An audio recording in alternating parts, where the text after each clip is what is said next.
Sugeng enjang kanca-kanca, piye kabare? Muga-muga kabeh padha seneng lan sehat ya. Dina iki ketemu meneh karo Bu Desti. Kira-kira arep sinau apa ya? Leres sinau basa Jawa. Menawa minggu wingi awake dhewe wis sinau jeneng-jeneng tanduran nganggo basa Jawa, minggu iki awake dhewe sinau apa ya? Awake dhewe arep gawe kertu tanduran. Alat lan bahane yaiku ana lem, gunting, spidol, banjur gambar tanduran.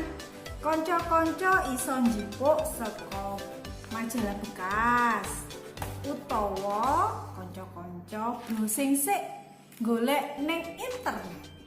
Banjur mengko digunting ya.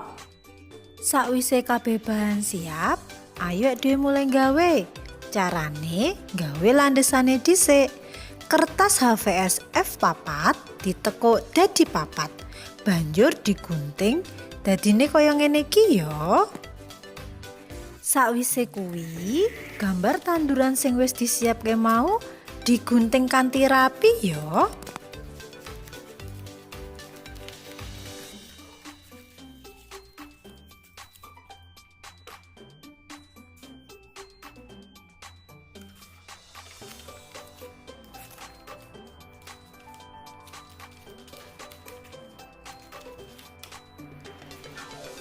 Hasilnya dadi kaya ngene iki.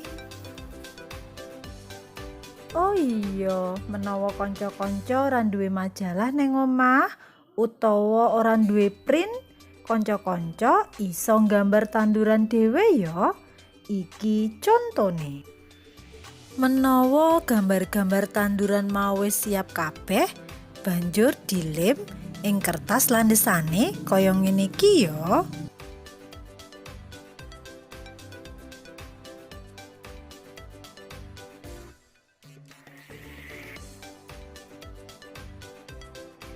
Terakhir ojo lali, tuliso jeneng tandurane ana ing lembar sing kosong.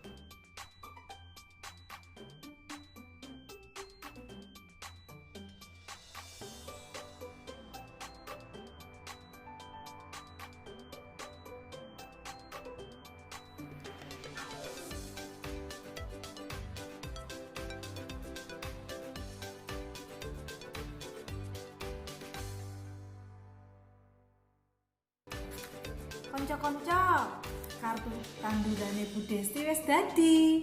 Apik to? Ning ngarepe ana gambar, mburine ana jeneng tandurane.